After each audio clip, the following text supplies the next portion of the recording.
శుభప్రదం జయప్రదం.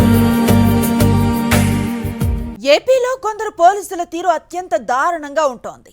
హైకోర్టు న్యాయమూర్తులు పదే పదే ముట్టికాయలు వేస్తున్నా పోలీసుల తీరు మారటం లేదు.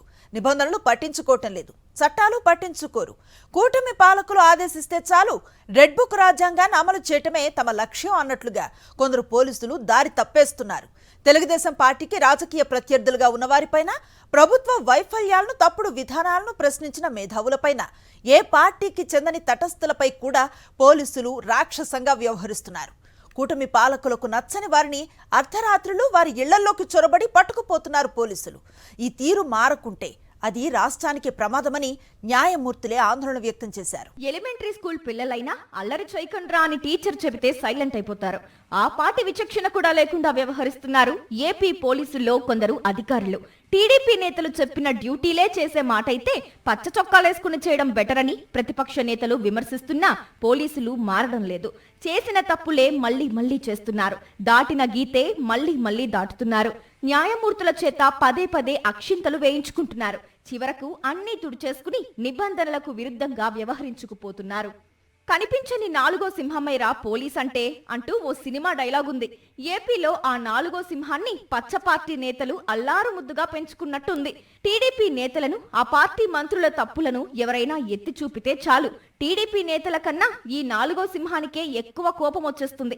అమాంతం వారిపై దాడులకు తెగబడిపోతోంది. బిఆర్ అంబేద్కర్ రచించిన రాజ్యాంగాన్ని పక్కన పెట్టి నారా లోకేష్ రాసిన రెడ్ బుక్ రాజ్యాంగాన్ని అమలు చేసేస్తున్నారు కొంతమంది ఐపీఎస్లు.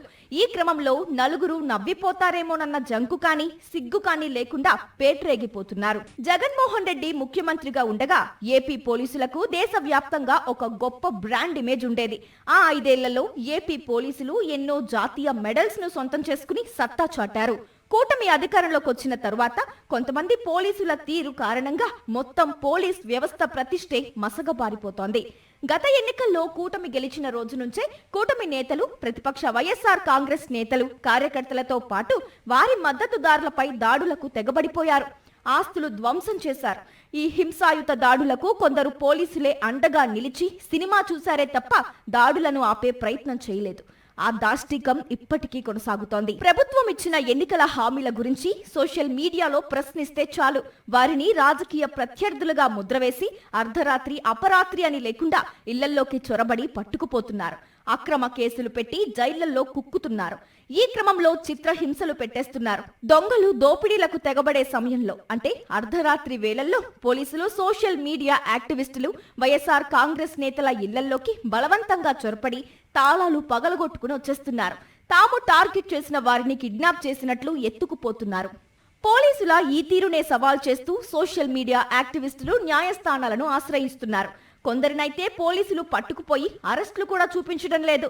ఇటువంటి ఘటనల్లో బాధితులు హెబియస్ కార్పస్ పిటిషన్లు దాఖలు చేస్తున్నారు. సోషల్ మీడియా యాక్టివిస్టులపై దారుణమైన సెక్షన్ల కింద కేసులు బనాయిస్తున్నారు. రేపిస్టులు, భూ కబ్జాదారులపై పెట్టాల్సిన కేసులను పెట్టి కాల్చుకు తినేస్తున్నారు. పోలీసుల అరాచక శైలిని న్యాయస్థానం చాలా సందర్భాల్లో ఆక్షేపించింది. Social media activist Ravinder Reddy habeas corpus petition పై విచారణ సందర్భంగా పోలీసుల తీరుపై హైకోర్టు సీరియస్ అయింది. మీరు కోర్టుల కన్నా ఎక్కువ అనుకుంటున్నారా అని మండిపడింది. కడప ఎస్పీ తీరుపై తీవ్ర అభ్యంతరం వ్యక్తం చేసింది న్యాయస్థానం. తామిచ్చిన ఆదేశాలను ఖాతరు చేయకపోవడంపై ఫైర్ అయింది.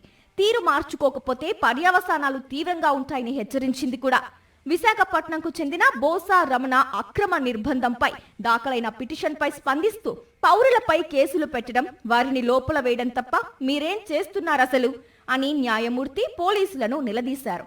కేసులు పెట్టడమే కానీ వాటిని దర్యాప్తు చేయడం లేదని ఆగ్రహం వ్యక్తం చేశారు. అవుతూ శ్రీధర్ రెడ్డి కేసులోనూ ఘాటుగానే వ్యాఖ్యానించింది. ఎలా పడితే అలా అరెస్టు చేస్తాం, పౌరుల హక్కులు హరిస్తాం అంటే కుదరదని స్పష్టం చేశారు న్యాయమూర్తి. ఎలాంటి రుజువులు, ఆధారాలు లేకుండా మీ ఇష్టం వచ్చినట్లు ఊహల ఆధారంగా అరెస్టు చేస్తారా అని మండిపడ్డారు న్యాయమూర్తి. చేసిన తప్పుకు మందలించి వదిలేద్దామంటే రేపు కోర్టుకు వచ్చి కూడా ఇలానే అరెస్టులు చేసుకుపోతారని వ్యాఖ్యానించారు న్యాయమూర్తి. చట్టం కన్నా కూడా తాము ఎక్కువని కొందరు పోలీసులు భావిస్తున్నారని ఆగ్రహం వ్యక్తం చేసింది. ఇటువంటి విశృంఖలత్వాన్ని సహించేది లేదని హెచ్చరించారు. కొద్ది రోజుల క్రితం సవీందర్ రెడ్డి కేసులో పోలీసులు చెప్పిన వివరణ నమ్మశక్యంగా లేదన్న న్యాయమూర్తి ఆ ఘటనపై సిబిఐ దర్యాప్తునకు ఆదేశించి సంచలన ఆదేశాలు జారీ చేశారు. మంగళగిరి సిఐ శ్రీనివాసరావు ఏకంగా హైకోర్టు డ్రైవర్నే దుర్మార్గంగా కొట్టి వాహనాన్ని పోలీస్ స్టేషన్ కు తీసుకుపోయిన సంగతి తెలిసిందే.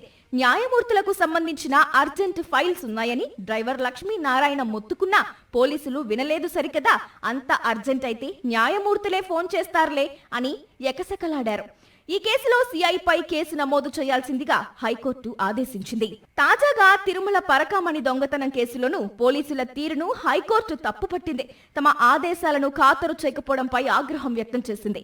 ఈ కేసులో తిరుమల పోలీస్ స్టేషన్లోని రికార్డులను తక్షణమే సీజ్ చేయాలని న్యాయస్థానం ఆదేశించింది. అయితే పోలీసులు దాన్ని అమలు చేయలేదు. దీనిపై న్యాయమూర్తి నిలదీస్తే ఐజీ స్థాయి అధికారి లేనందువల్ల ఆదేశాలు పాటించలేదని పోలీసులు విచిత్ర సమాధానం ఇచ్చారు. దానిపై న్యాయమూర్తి మరింత ఫైర్ అయ్యారు. మేం చెప్పింది రికార్డులు సీజ్ చేయమనే కదా, ఆ పని చేయడానికి సిఐడిలో అధికారులే లేరా? డీజీపీ నిద్రపోతున్నారా? అసలు పోలీస్ శాఖనే మూసేయాలి అంటూ న్యాయమూర్తి తీవ్రమైన వ్యాఖ్య చేయక తప్పలేదు. పోలీసుల తీరు పట్ల తాము తీవ్ర అసంతృప్తితో ఉన్నామని స్పష్టం చేశారు న్యాయమూర్తి. ఇలా పోలీసులను అనేక సందర్భాల్లో న్యాయస్థానాలు తప్పుపడుతున్నా, అక్షింతలు వేస్తున్నా పోలీసులు వాటిని కూడా పట్టించుకోవడం లేదు. పచ్చబాసుల అండాదండా ఉంది కదా, తమకేం కాదులే అనుకుంటున్నారో ఏమో కానీ కొందరు పోలీసులు మాత్రం బరి తెగించేస్తున్నారని విశ్లేషకులు విమర్శిస్తున్నారు. కొందరు పోలీసుల కారణంగా మొత్తం పోలీస్ వ్యవస్థే బోనులో నిలబడాల్సిన దుస్థితి కూటమి పాలనలో ఉన్న ఏపీలో ఉంది.